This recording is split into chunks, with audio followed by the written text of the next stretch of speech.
지금 일본에서 조금 이상한 일이 벌어지고 있죠. 그리고 이 변화 하나가 전 세계 돈의 흐름을 통째로 흔들 수 있다는 얘기가 외신에서 조금씩 흘러나오고 있습니다. 근데 더 이상한 건 따로 있어요. 이 위기신호 한복판에서 갑작스럽게 리플 XRP라는 이름이 다시 등장했다는 사실. 일본이 흔들리는 거랑 리플이 무슨 상관이냐, 이 처음 들으면 말이 안 되는 얘기처럼 들리실 텐데 저도 처음엔 그랬습니다. 근데 자료를 하나씩 따라가다 보니까 이 둘이 생각보다 굉장히 단단하게 연결돼 있더라고요. 일단 지금 일본에서 무슨 일이 벌어지고 있는지부터 짚고 가야 됩니다.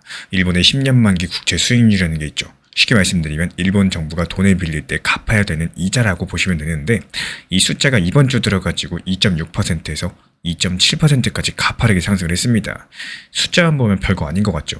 근데 이게 수십 년 만에 가장 높은 수준, 역사적인 패턴이라는 게 정말 핵심인데요. 일본이 지난 30년 동안 사실상 전 세계에서 돈을 가장 싸게 빌려주는 나라였습니다. 이자가 거의 제로 금리였었죠. 그래서 전 세계 큰손들이 일본에 와서 엔화로서 싸게 돈을 빌리고 그 돈을 미국 주식이나 채권, 그리고 코인 같은 자산에 투자를 해왔습니다. 이걸 어려운 말로 엔캐리 트레이드 현상이라고 부르는데요. 그냥 쉽게 풀면은 일본에서 싸게 빌려서 다른 데서 비싸게 굴리는 전략이다, 이렇게 보시면 되겠고, 이 규모가 얼마나 되냐? 수천조 원 단위입니다. 어마어마하죠. 그리고 여기서 문제가 시작됩니다. 일본의 이자가 갑자기 올라가면 그 돈을 빌렸던 사람들 입장에서 비용이 확 늘어나죠. 옛날에 거의 공짜로 빌렸던 돈이 이제는 갚을 때 적지 않은 이자를 같이 내야 되는 상황이 된 겁니다. 그러면 어떻게 될까요? 빚을 갚기 위해 가지고 갖고 있던 자산들 전부 팔아야 되겠죠. 미국 주식도 팔고 채권도 팔고 그동안 사뒀던 코인도 일부 정리를 해야 됩니다. 이게 한두 명이 하는 게 아니라 전 세계 거대 기관들이 동시에 움직이기 시작을 하면은 시장 전체가 흔들릴 수 있다는 얘기예요. 이걸 엔캐리 트레이드 청산이라고 부르는데요. 지금까지가 사실 부분이고요. 이런 거대한 자금 이동이 실제로 시작되면은 전통적인 은행 시스템이 그 속도를 따라가지 못한다는 분석이 나옵니다. 국경을 넘나드는 돈이 한꺼번에 폭주할 때 기존의 은행망은 결제가 지연되고 시스템이 마비될 수 있다는 거기 때문에 평소에 해외 송금하면 몇 날 며칠씩 걸리죠. 근데 그게 평상시 얘기인 거고, 또 위기 상황에서는 더 심해질 수 있다는 겁니다. 그리고 바로 이 지점에서 제이크 클레이버라는 금융 전략가가 한 가지 시나리오를 제시했는데요. 이런 유동성 위기가 본격화됐을 때 각 국가의 중앙은행이나 대형 금융기관들이 어쩔 수 없이 새로운 결제 수단을 써야 된다는 겁니다. 빠르고 그리고 어느 한 나라의 통화에 치우치지 않는 중립적인 자산이 필요하다라는 거고, 그 자리에 들어갈 수 있는 자산으로서 이번에 지목당한 게 바로 리플 XRP였습니다. 이 이론에 대해서 역캐리 트레이드라는 이름을 붙였는데요. 여기서 왜 하필 XRP였느냐? 이건 단순하게 빠르고 저렴하다는 얘기랑은 조금 다른 결입니다.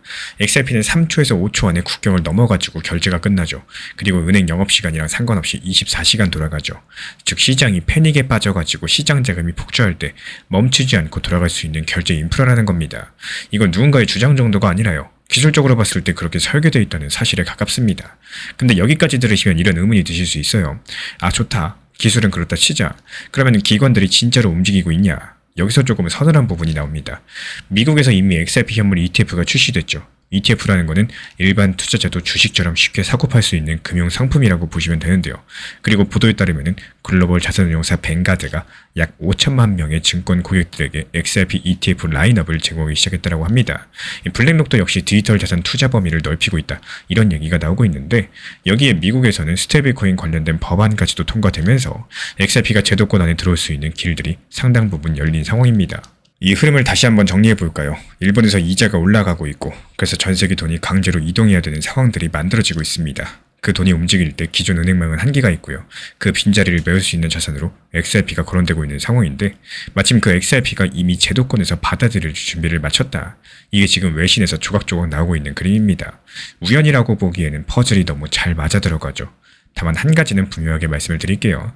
이건 어디까지나 현재 시점에서 가장 가능성이 높아 보이는 시나리오 하나일 뿐인 거고, 모든 일이 이것대로 진행된다, 이런 보장은 어디에도 없습니다. 일본 금리가 다시 내려갈 수도 있고요. 또 청산 속도가 예상보다 느릴 수도 있고요. 많은 분석가분들께서 이 시나리오에 왜 무게를 두느냐, 그 이유는 분명합니다. 일본 국채 수익률은 실제로 올라가고 있고요. XRP ETF는 실제로 출시가 된 상황에서 거대 자산 운용사들의 움직임도 실제로 포착되고 있기 때문이에요. 추측이 아니라 이미 일어난 사실들이 한 가지 방향성을 가리키고 있는 상황인 거죠. 그래서 우리가 뭘 봐야 되느냐? 단기적으로 봤을 때 일본의 10년 만기 국채 수익률이 어디까지 오르는지를 매일 확인하시는 게 좋습니다. 이 숫자가 더 가파르게 오를수록 글로벌 자산시장의 변동성도 같이 커질 가능성이 높겠고, 변동성이 커진다라는 것은 XRP도 양방향으로 크게 흔들릴 수 있다는 뜻이겠죠. 그래서 무작정 매수보다는 분할로서 접근을 하시되 현금 비중을 어느 정도 남겨두는 게 안전하겠습니다. 중장기적으로 봤을 때 XRP를 그냥 가격 오르길 기대하는 코인이 아니라요, 글로벌 금융 인프라의 일부로 보는 관점이 점점 더 설득력을 얻을 수 있는 시기예요. 미국의 일본 국채 수익률이 수십 년 만에 최고치로 올라가게 되면서 전 세계 자산들이 흔들릴 수 있는 환경 자체가 만들어지고 있는 상황입니다. 그리고 이런 흐름들 속에서 XRP는 빠른 결제 인프라, 그리고 이미 마련된 제도권 진입 통로라는 다른 코인에는 없는 두 가지 조건들을 동시에 갖춘 상태인데, 그렇다면 이런 변화들 속에서 가장 먼저 움직이는 큰돈, 과연 어디에서부터 XRP로 흘러들어오게 될 수 있을까요? 그 정답은 다음 영상에서 이어가 보도록 하겠습니다. 이 리플을 너무 좋아하고 또 집착하시면 더 힘들어지는 시장도 맞습니다. 리플이 최근에 상승했다가 3,000원, 4,000원, 5,000원까지 갈 것 같고 이렇게 생각하시는 분들이 많아지신 것 같은데요. 너무 목표 타점에 대해서 높게 생각하시고요. 또 리플은 당연히 상승할 거야 이런 생각들 때문에 좋은 시장의 기회를 놓치시는 분들이 많으신 것 같아요.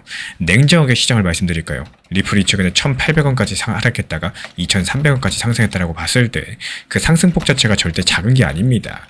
다만 많은 분들께서 평단가가 높고 리플은 당연히 상승할 거야 이런 생각들 때문에 그 기준 자체가 높아지다 보니까 이게 바로 문제가 된다라고 생각을 해요. 리플 정보방에서도 말씀을 드렸었지만요. 차라리 리플 시장이 안 좋다면은 리플의 평균 단가를 낮추고 차라리 체계적으로 모아나가는데 오히려 신경을 쓰셔야 될 타이밍입니다. 그래서 지금 같은 시장에서는 욕심보다는요.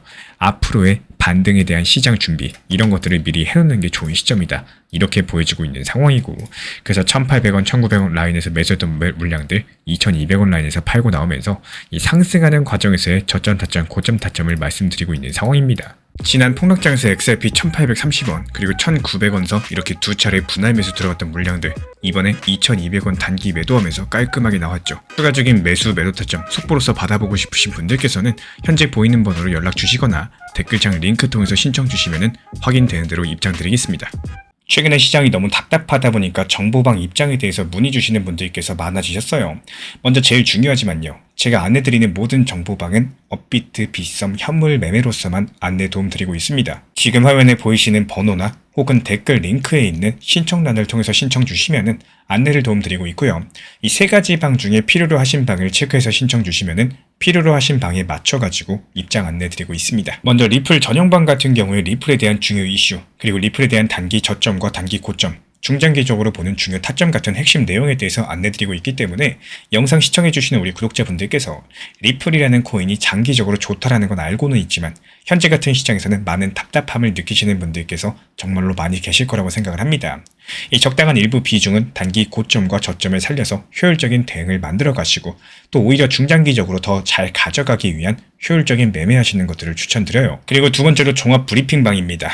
장기적으로 보기에 좋은 코인들과 현재 시장 흐름에 대한 중요 시장 이슈들, 브리핑 내용이나 리플에 대한 방향성, 락업 해제 일정과 여기에 따른 움직임들에 대해서 안내드리는 종합적인 방이다. 이렇게 생각해 주시면 되겠습니다. 그리고 마지막으로 단기 종합방 같은 경우는 말 그대로 단기 종목들에 대한 타점을 안내드리고 있는 방입니다. 이 단기 종목은 말 그대로 단기 종목답게 접근을 하셔야 되는데 욕심으로 인해서 타점을 너무 높게 잡아가지고 수익 실현을 못하거나 아니면 눈치 보기 매매를 하다가 이렇게 수익 실현의 기회를 놓치셨던 기억이 있으신 분들 지금 시장에서 정말 많은 상황인데요. 항상 비중 조절이 중요하고요. 매수와 동시에 목표 타점을 걸어 놓으면서 현실적으로 봤을 때 내 것으로 만들어서 마침표까지 잘 찍는 게 단기 매매의 핵심이다 생각을 해요. 단 여기서 중요한 거 아무리 내가 좋아하고 시기가 좋고 스스로 괜찮다고 판단하셔도 몰빵 매매는 정말 위험하기 때문에 매번 말씀드리는 비중 조절 원칙 매매로 접근하시는 게 가장 중요합니다. 끝으로 항상 말씀드리고 있지만요. 저는 업비트, 빗썸, 현물 매매에 대해서만 안내를 도움드리고 있기 때문에 절대로 해외골에서 선물 매매에 대한 고위험 리스크 매매에 대해서는 언급조차 드리지 않고 있습니다. 무조건적으로 업비트, 빗썸 이렇게 현물 매매로 필요하신 분들께서만 입장 신청 주시면 안내 도움 드리도록 하겠습니다. 이 빠르게 가는 것보다 중요한 건요. 꾸준하고 길게 가는 게 더 중요한 투자 시장이다. 이렇게 생각을 해요.